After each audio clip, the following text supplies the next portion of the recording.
Hey guys, welcome to Deep Dive Coding. Today we solve LeetCode problem of the day. Problem is longest balanced substring 1. In this video, I will show you the approach that is check the balancing conditions in big O of one time. So without further delay, let's start the video. This will be the flow of this video. First, I will explain the question, then simulate the test case, give you the approach, code explanations, and finally complexity analysis. So question given is we are given a string s that is a lowercase English letter. It will consist of lowercase English letter. Find the length of the longest balanced substring of s. So what it mean by balance? Balancing condition is all distinct characters in the substring appears same number of times. What it mean? Let's try for this one. That means if a character a is occur two times and b also occur one times, is this balanced? No, it is not balanced, because a occurs two times and b occurs one time, so it should be b also occurs two times. And if c is also present, then c have to be occurs two times, and if a occur one times, then b have to occur one times and c have to occur one times. These are the balanced string. So we have to find longest balanced substring. I think question part is clear. Come into the simulate test case part. So this is the first example. Let's take a substring. So we can take, can we take this one only, a? Yes. Let's 0 1 2 3 and 4, these are the index.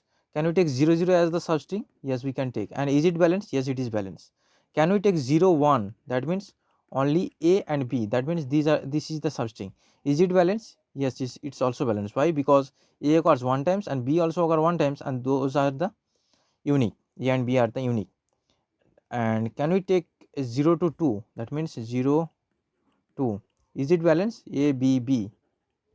No, it is not balanced, because a occurs one times but b occur two times. This is not balanced string. Now if you further increase 0 to 3, now consider for this portion, that means a b b a. Is it balanced? Yes, it is balanced, because a occurs two times and b also occurs two times. Now consider for 0 4. Okay, so it will be like a b b a and c. Is it balanced? No, it is not balanced, because c have to occur two times, then only it will be balanced, because all the other elements a and b occur two times, so it is not also valid. And if you start from b, let's start from, there are like so many possibilities of creating the substring. You can consider let's say for start of the substring could be 0 to n minus 1, and end of the substring would be also from start to n minus 1. These are the possible number of, so n square possible substring. And from here you can think about this is the longest valid, because this is give you the length of 4, so you can consider this much portions longest balanced substring. So answer is 4. Come into the second example. Over here let's consider, let's focus on these portions.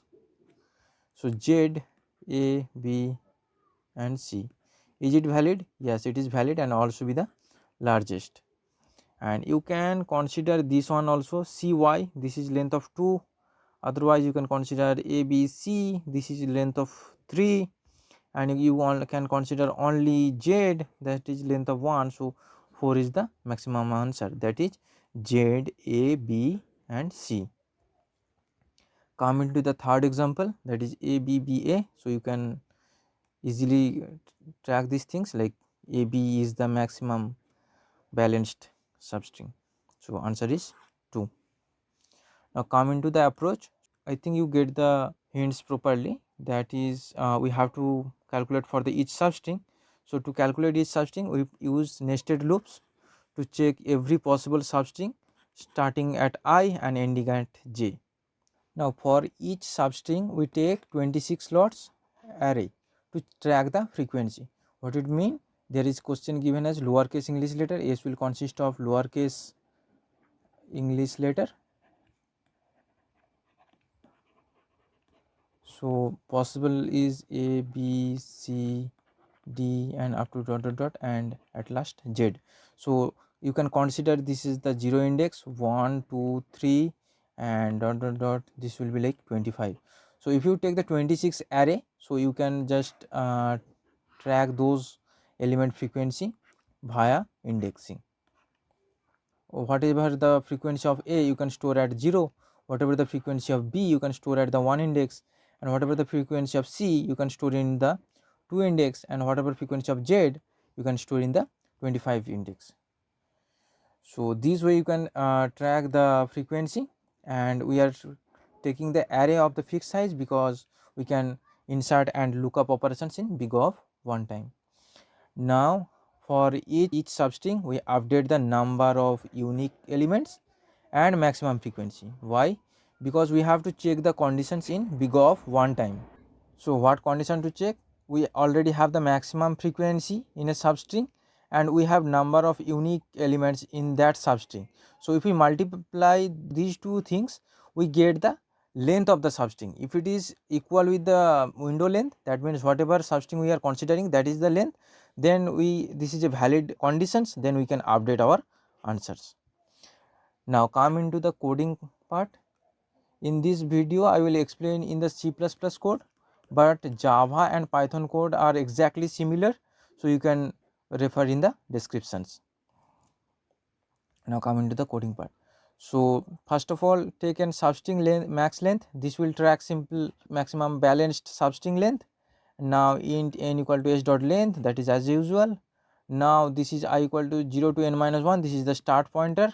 You consider I as the start pointer, and we taking for each substring that is starting at the I, we taking a frequency array 26 space array and initializing 0 to track the frequency.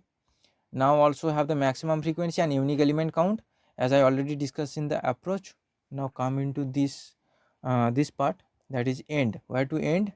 Like j equal to I to n minus 1, so j is considered as end, and you can think about this way, that means start and end both are including. Now calculate for the element index via s of j minus a. If you subtract that things, let's say s of j equal to c, and this is a character, and if you subtract from minus a, okay, not right over here, so element index would be c minus a, so it will give you, that is consider a b c d and 0 1 2 3. So if you take this minus this character, so it will give you 2 as answer. So you get the c index is 2. So this way you get the element index, and when you get the element index, if that element is index frequency is 0, that means you encounter that element in first time, so we increase the unique element count. Now we have to update also the frequency of that element index. Now update the maximum frequency found in the current window. So whatever window we are choosing in the string, let's say there are string character given here, so if we choosing these much portions, we have to know the maximum frequency of this string. So if the current element index greater than max frequency, then we have to update the maximum frequency. Now at last, we for each and every substring we just check and conditions, that max frequency into unique element count. If it is equal to the window length, that is j minus I plus 1. So if it is true, then this is a valid answer. We just update our substring max length, and at last we just return the substring max length. So in this way you can check the conditions in big O of one time. I will discuss the time complexity over here. So now come into the complexity part. So if you look into this part, it will run n times, so it will be big O of n times, and it also run big O of n times, and this much portions is done in big O of one time complexity. So you can consider this total time complexity would be big O of n square. And if you think about for space complexity, we are taking an 26 space array, so it is the constant space, so you can consider big O of 1 space complexity. Thank you guys, thank you for watching. Stay tuned for more videos, and if you like this video, please like and subscribe the channel. That would be great for me. Thank you guys.